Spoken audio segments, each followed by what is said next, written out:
Um, okay, so this is a little story about how Silas made his grand entrance into the world. I wrote this and I'm just going to read it out. Right? That's what we're doing? Alright. We want to induce you tomorrow morning at 7 a.m. So try and get some sleep and we'll see you bright and early for the big show. Shit, shit, shit.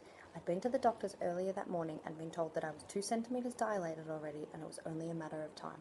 So when I made my way home that day, I was safe in the knowledge that I could meet my little dude any day now. But was I ready? Hell no. Well, I could have spent the previous 9 months doing yoga and pelvic floor exercises and religiously listening to hypno babies in preparation for birth. Instead, I decided that daily baths while watching the UK version of One Born Every Minute would be plenty. If Sonia from Bristol could scream her way through it, then so could I.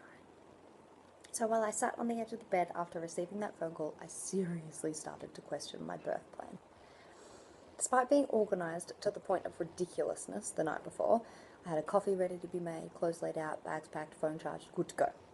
Lockie and I were complete space cadets trying to get to the hospital. He couldn't find his wallet, burned his tongue on coffee while I threw up about 6 times purely from sheer terror. We finally hit the road about 20 minutes late, argued about who lost whose wallet, scraped together poo changed to buy a hash brown on the way there, which I gracefully threw up out the window about 2 minutes from hospital. So yeah, super calm. Once we were at the hospital, I was hooked up, checked out, given a couple of Panadol, and labour had officially commenced. I remember watching the waves of my early contractions on the monitor and wondering how on earth I would ever survive bigger ones. I was taking deep breaths and bouncing on that big stupid ball, while poor Lockie held a straw to my mouth, giving me sips of water and feeling totally useless. The only strategic move I had planned was to put off pain relief for as long as I could.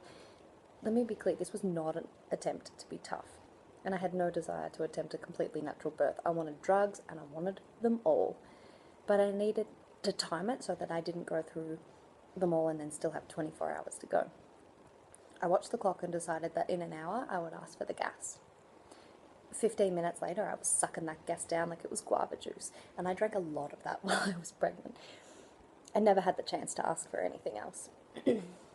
I went completely into my own space. With each wave of pain that came, I was almost sure it would snap me in half, but every time I made it to the other side of that pain, I felt tougher, and I felt myself give up control, and my body was doing it all on its own. There's something seriously primal about the progression of labour. My muscles took over, and I just focused on breathing my babe into the world. Everything and everyone else fell away, and I'm pretty sure Lockie even went out for a ciggy at this point. I was in the zone. When he showed his head, the midwife asked me if I wanted to feel, and I freaked out and said no.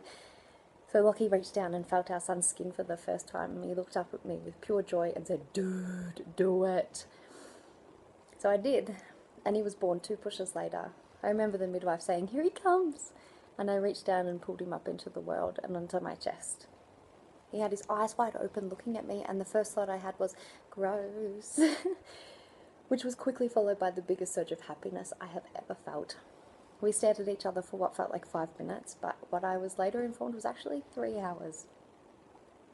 When the time came for us to move out of the birthing suite and into our room, I was so deliriously happy I was basically high-fiving the nursing staff and would tell anyone who would listen that I smashed it.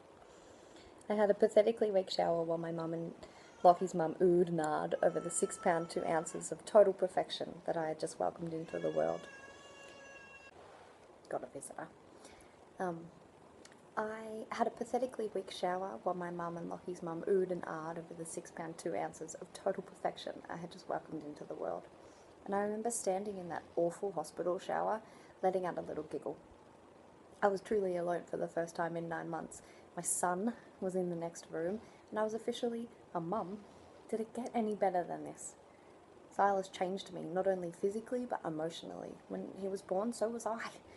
That day made me stronger than I ever thought I could be, wiser than I gave myself credit for, and it opened up a whole new place in my heart that I never knew existed. So this is what it's all about, hey, Lockie said to me as he was holding Sylas after our visitors had left. This is the point of life, he told me, jiggling our son in my direction. I couldn't help but smile back at him in agreement, and right on cue, Sylas pooed down Dad's arm, and the fun had only just begun.